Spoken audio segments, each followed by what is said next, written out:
Hi, everybody. I'm Walker Bragman, and I'm here with Marianne Williamson, the 2024 Democratic presidential candidate. I want to start out, Ms. Williamson, by thanking you for Thank, reaching out and being here today. thank you. This interview comes after I publicly critiqued something that you said on the show Breaking Points, and I really respect that you are willing to do this. Um, Well, I reached out because um, it was a little cringe for me as well. I felt that I had not expressed myself perfectly. And I also appreciated that your criticism was respectful. You know, it wasn't hate. It was a criticism and a questioning that I thought was legitimate. So I reached out to you on DM, I think, right? yep, yep. Just to make myself clear because your opinion matters to me.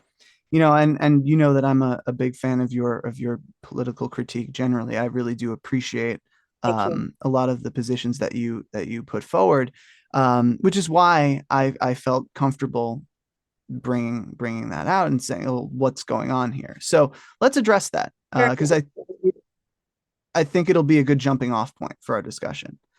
So last month, you gave an interview on Breaking Points in which you said that you were upset by, quote, how little conversation was even allowed about treatment, COVID treatment.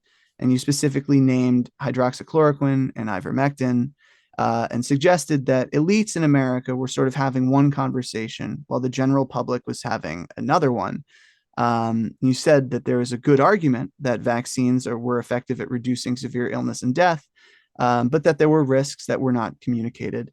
And you just then questioned the vaccine schedule more generally. So I'd like to just clarify for people watching that ivermectin and hydroxychloroquine are not effective COVID treatments. That has been demonstrated by study after study. And according to data from the CDC, the unvaccinated get hospitalized, get infected, and die at much higher rates than the vaccinated and especially the boosted. There's also evidence that they're more likely to get long COVID. So, can you clarify today your position on COVID-19 vaccination? I got vaccinated and I got boosted. To me, that there was not a question about that. I was uncomfortable during that whole pandemic with how little conversation there was about treatment. There was a lot more conversation about treatment in other countries. I felt it was almost like you weren't even supposed to mention the word vitamin C. So I did have that question, like, why are we only talking about the vaccine? Did I think that the vaccine development was an important conversation? Absolutely. And I also think there should have been, or might have been, could have been more of a conversation about treatment. I don't see anything wrong with that. Listen, I talked to the political director of the nurses union, and he told me that 5,000 healthcare workers, at least 5,000 healthcare workers, he said, died because they had not been given the proper protections against COVID in the hospital protocols. So I in no way took minimize what was going on there, failed to take it seriously, or failed to act on that seriousness in my own life. So I guess my follow-up question then would be that a lot of the discussion that we've heard of treatment is sort of come from people who are vaccine hesitant or looking for a miracle cure that's outside the realm of vaccination, sort of as well, we don't want to get vaccinated and there are alternatives. And really, the consensus among medical folks is that there really isn't a substitute for vaccination. That vaccination is an essential thing that you can do to protect yourself from COVID. I don't know. I was never looking at the idea of conversations around treatment as an alternative to the vaccine. I don't think those two are mutually exclusive at all. And I have a problem whenever there's a conversation that seems to be sort of officially suppressed. And I felt that one's a little bit officially suppressed. This is what it seems to me. It seems to me that people, most of whom had very good intention, were so and like I said, I think most of them have very good intention. We're just so focused on the vaccine for some understandable reasons that there was hesitancy on their part to talk about treatment in fear that this would cause a hysteria among people, that they would only want to talk about treatment. I was never in either place. I was always the vaccine is an important conversation, and I didn't see anything wrong with talking about treatment either. Well, there are treatments. There's Paxlovid, which is a 5-day course. It may perhaps should be longer. That's up in the air. But there are treatments. I don't when suppressed, I think that line gets thrown around a lot, specifically. Mainstream media has its prejudices, and I'm not going to defend, I mean, that's just the way it is. Yeah, but do So you think that, I mean, hydroxychloroquine and ivermectin, again, maybe study those after don't study, work. are not Maybe, effective? maybe perhaps that's true. All I know and all I had said was during that time, I felt that there could have been um, more allowance for conversation, but there was a time of panic. I understand that. And like I said, Walker, I was vaccinated for COVID. I was boosted. So I'm not someone who please don't now try to put me in any of those categories, because I'm not in those categories. And that's why I was agreed to come on this today, to make that clear. And in terms of childhood, when you said that I questioned, I said that there were women who were PhDs in chemistry who were asking questions, and I didn't understand why they were demonized. I never said anything, nor do I believe that we should in any way minimize the issue of infectious diseases, particularly among children. So that's what I came to clarify. So I don't need to be asked about questions regarding views that I don't have, when the whole point was that that's not where I am, and I'm glad to say what I do believe. Okay, so do you then accept the recommendations from medical groups like the American Academy of Pediatrics, which strongly recommends, quote, on time routine immunization of all children and adolescents according to the recommended immunization schedules for children and adolescents? Yes, I think that what these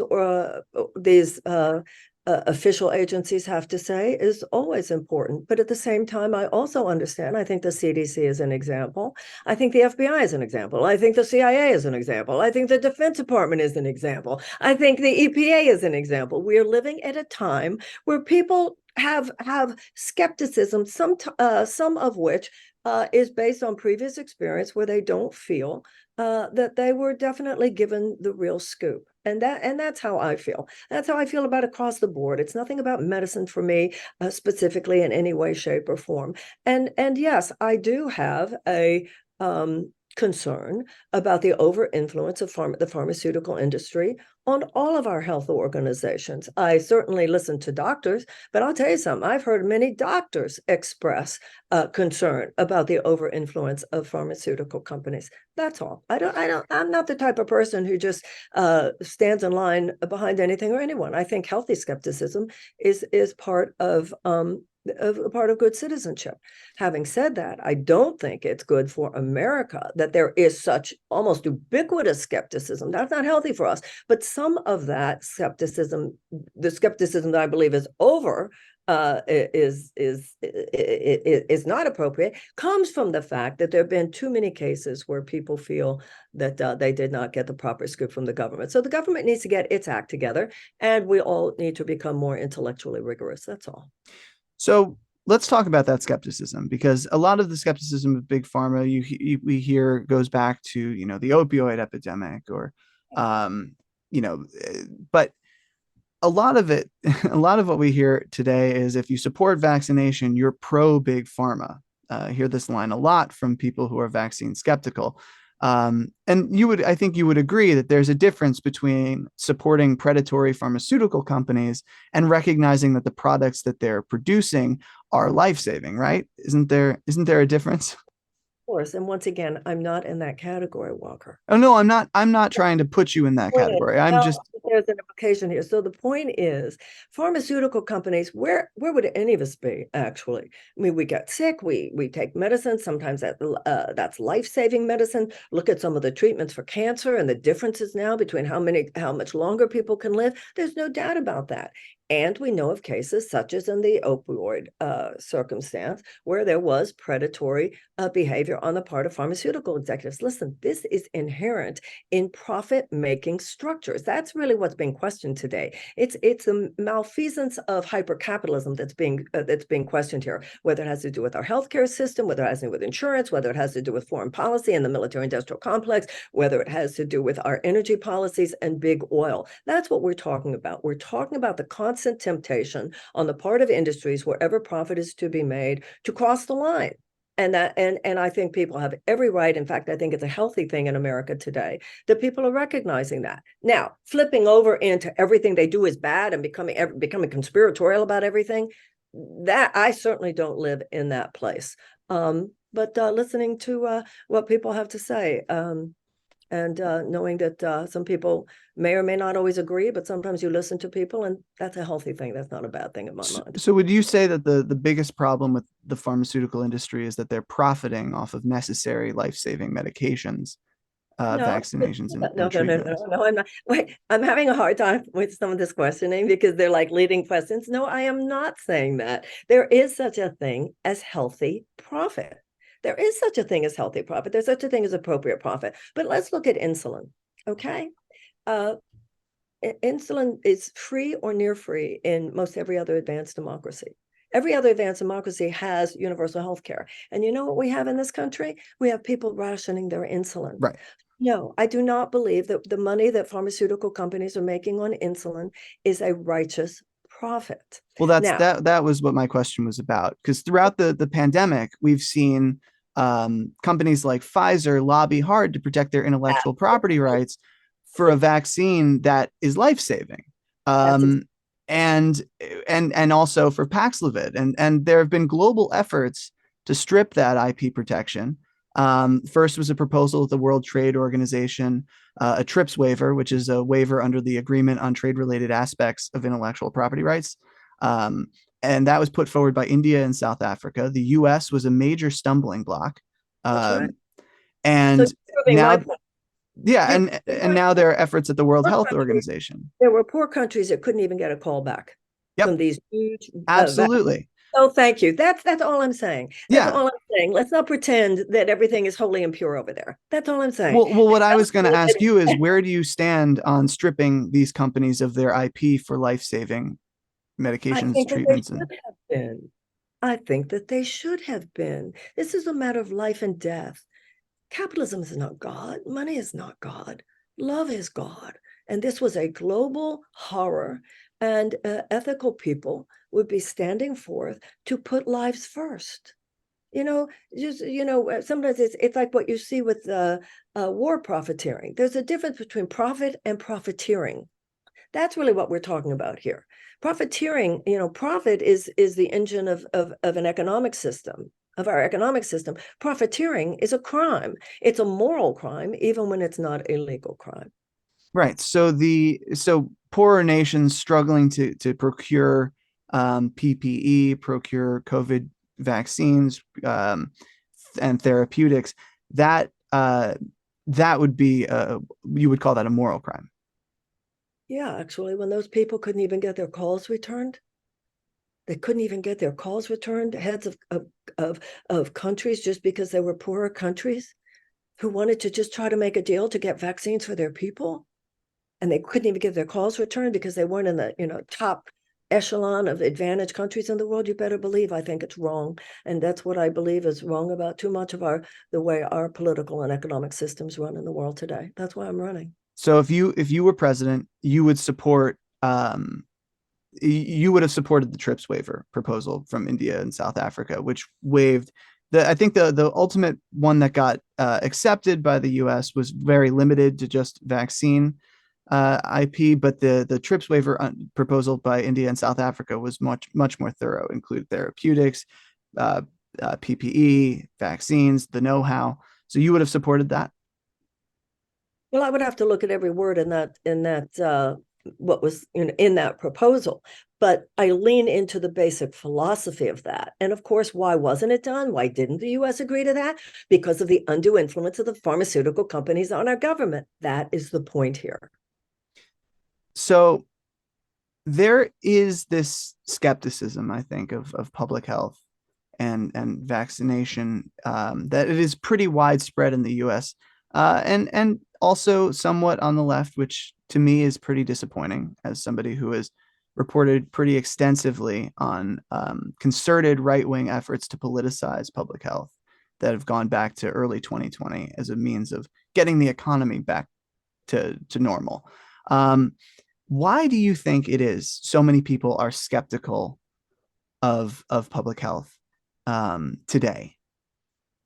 Well, I think two things. I think, first of all, what I said before, whether it has to do with public health or any other government agency, people are skeptical because they know the corruption, that these systems are so rife with corruption. So on that part, it's like, yeah, you can't blame people for being skeptical when they've been shown so many reasons to be skeptical.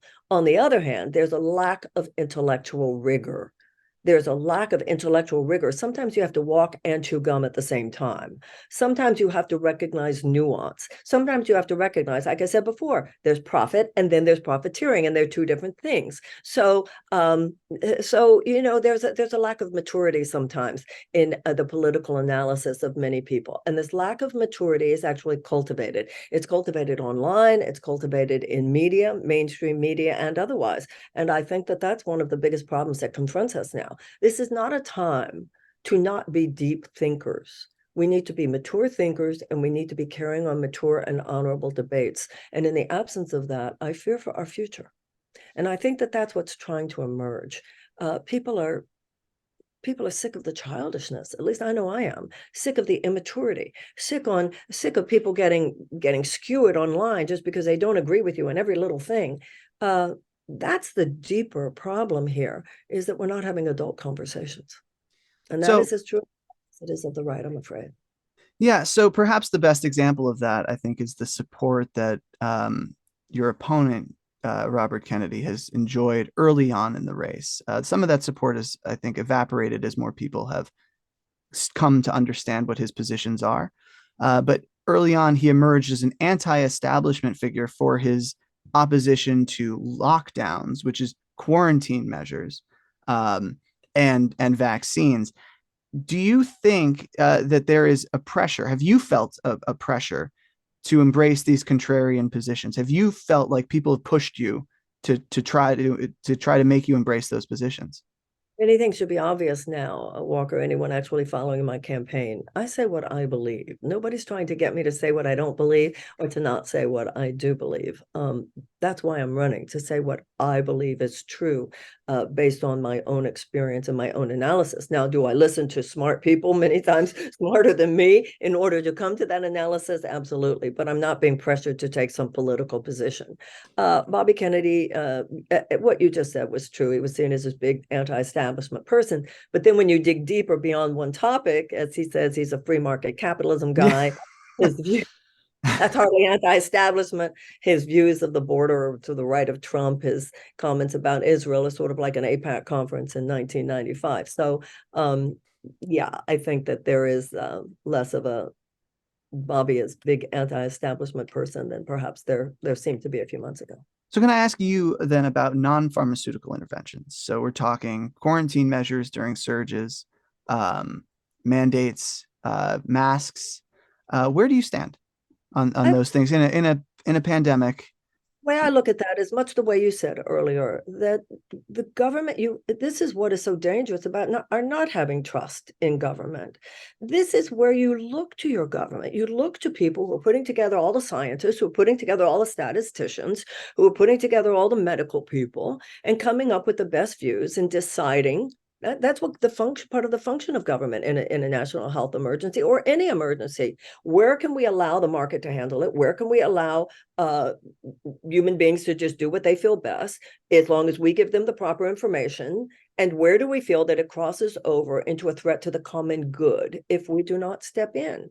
And I honor that balance. And that's how I would try to behave as president. You leave people alone as much as possible, but there's always that balance between individual liberty and concern for the common good. And when you're talking about a national health emergency, there is a legitimate concern about about care for the common good.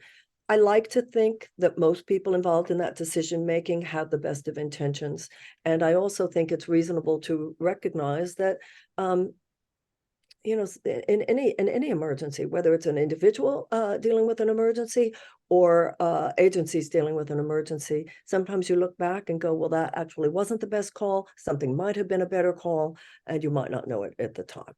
So how would you find that balance then? That's that. I mean, how when the Great Depression hit, FDR implemented a series of economic controls, including limiting how much wheat farmers could grow.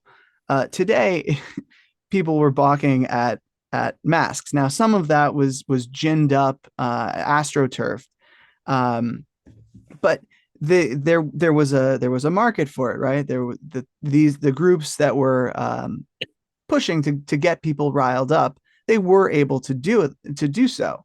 Um, how do you find a balance between individual liberty and this is sort of a big question, but how do you find the balance between public interest, and individual liberty? What would you look to inform those decisions? Well, a lot of that is the art of leadership. It's not always a transactional, data-driven decision-making process. A lot of times, it's putting together a lot of facts and listening to all of the voices. Now, this also gets into the issue of when do you throw the pharmaceutical companies out of the room? Pharmaceutically funded research. I like to listen to the scientists. I want to listen to the medical people. And even though I might listen to some of the people who have money, for whom there are profits to be made from certain decisions, I will listen to their opinion, but always be aware, well, those people have a lot of, they have billions of dollars to make off going that direction. I think that the leader is someone who should be taking all of those things into account.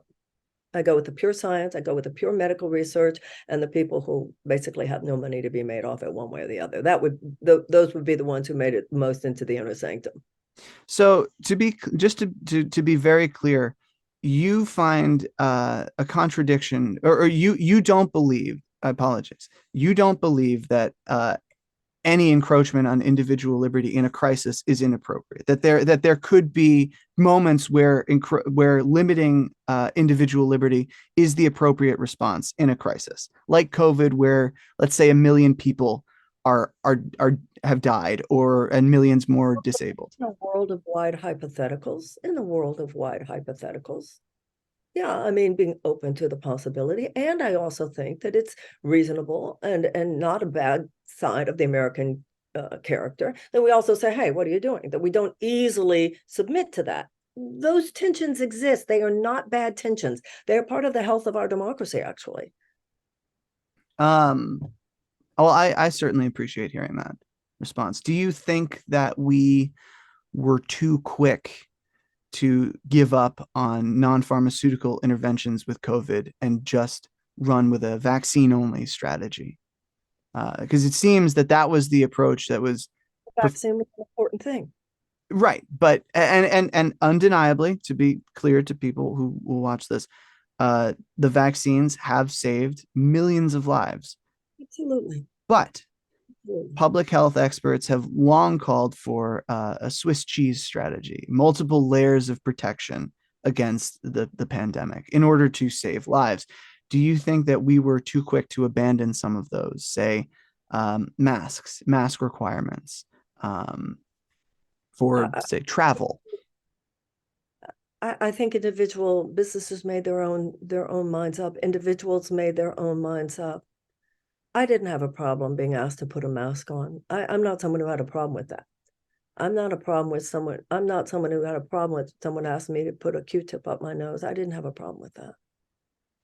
How do you feel about indoor air quality standards, new indoor air quality standards in light of COVID?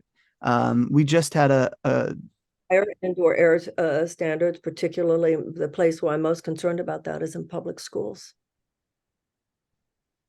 Why do you think there hasn't been that much discussion about this? Because there's no corporate money to be made by doing the right thing sometimes. Well, And Marianne that's true. Williamson, I really appreciate you taking the time and clarifying where you stand. And it's always a pleasure when I get to talk to you. So Thank you, I hope Walker. you come back and we do this again soon. Thank you.